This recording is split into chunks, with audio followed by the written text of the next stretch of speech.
దేశ ప్రజలకు సమాధానం చెప్పాల్సిన అవసరం ఉంది. ఈ రోజు రాహుల్ గాంధీ గారు అస్సాంలోనే ఒక గుడికి వెళ్ళాలనుకుంటే ఆ గుడికి కూడా రాహుల్ గాంధీకి వెళ్ళకూడదు, అనుమతి లేదు అని అనుమతి నిరాకరించారు.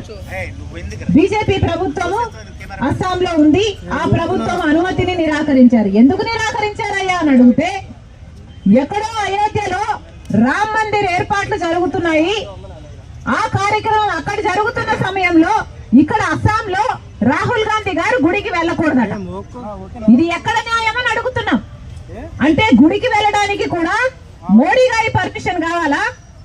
గుడికి వెళ్ళడానికి కూడా బీజేపీ పర్మిషన్ కావాలా?